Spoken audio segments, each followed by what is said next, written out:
இந்த தனுர் மாத பூஜை ஆரம்பத்தன்னைக்கு ஸ்ரீ காஞ்சி காமகோட்டி பீட்டாதிபதி ஸ்ரீ சந்திரசேகரேந்திர சரஸ்வதி சுவாமிகளோட ஆராதனை காஞ்சிபுரத்தில் அதிஷ்டானத்தில் மிகவும் சிறப்பாக விமரிசையாக நடைபெற்றது.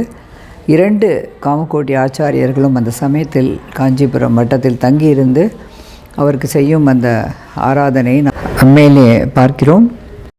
நேரில் போய் இந்த வைபவத்தை பார்க்க முடியலையே அப்படின்னு எத்தனையோ பேருக்கு மனசில் குறை இருக்கும். அந்த குறையை நீங்குவதற்காக தான் என்னுடைய சிறிய முயற்சி இது. மகாபெரிவா சரணம். 16/12/2025 அன்னைக்கு மகாபெரிவாளோட 32வது ஆராதனை. 1994 ஜனவரி 8ஆம் தேதி நம்ம மகாபெரிவா மகா சமாதி அடைந்தார். அப்போது திரு பரணிதரன் அவர்கள் ஆனந்த விகடனில் அன்பே அருளே அப்படின்னு மகாபெரிவாளை பற்றி ஒரு கட்டுரை எழுதிட்டு இருந்தார். அதில் எழுதின அந்த வார்த்தைகள் எனக்கு ஞாபகம் வருது. சாக்கியர் கூத்தை பற்றி தொடர்வதற்குள் ஒரு பிரளய கால ஊழி கூத்தே நடந்தெடுத்து 100 பிறந்த தின வைபவமாக மே மாதம் கனகாபிஷேக காட்சி அருளி கோடிக்கணக்கான பக்தர்களின் நெஞ்சங்களை குளிர்வித்த பெரியவா ஒரே நொடியில் தமது சரீர உடையை உதறிவிட்டு நம் கண்ணிலிருந்து மறைந்து விட்டார். 1994ஆம் ஆண்டு ஜனவரி மாதம் 8ஆம் தேதி சனிக்கிழமை பிற்பகல் 2:58 மணிக்கு துவாதசி என்று பெரியவா மகா சமாதி அடைந்துவிட்ட செய்தி ஊரெங்கும் நகரங்களின் எங்கும் கிராமங்கள் தோறும் நாடு முழுவதும் உலகம் பூராவும் எட்டிவிடுகிறது. கோடிக்கணக்கானவர்களின் நெஞ்சங்கள் பதறி துடித்தன. கண்ணீர் பொங்கி பொங்கி பெருகியது. பாசத்தை வளர்த்து கொண்டு விட்ட பக்தர்கள் குமரி குமரி அழுதார்கள். பெரியவா என்னை அனாதையாக விட்டுட்டு போயிட்டாளே, திடீர்னு இப்படி ஏமாத்திட்டு போயிட்டாரே, இனிமேல் பெரியவாளை தரிசனம் பண்ண முடியாதே, அந்த கருணை வடிவத்தை காண முடியாதே, அன்பு சிற்பை பார்க்க முடியாதே, அமுத பேச்சை கேட்க முடியாதே அப்படின்னு எத்தனையோ பேர் புலம்பினதெல்லாம் அவர் அப்படியே எழுதியிருந்தார்.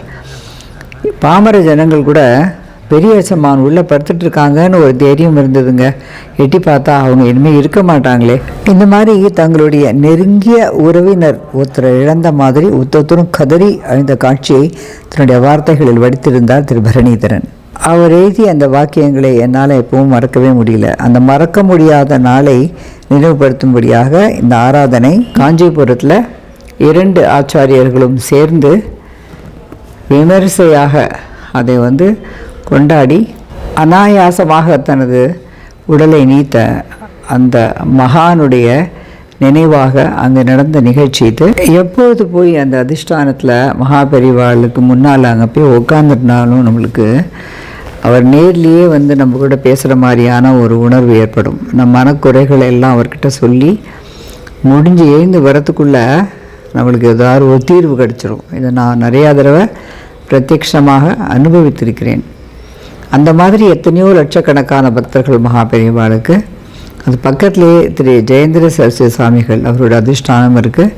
அந்த 2 மகான்களுக்குமாக சேர்த்து அங்கு ஆராதனை நடைபெறுவதை நாம் இந்த வீடியோவின் மூலம் பார்க்கலாம். ஜெய ஜெய சங்கர ஹரஹர சங்கர மகாபெரிவா சரணம்.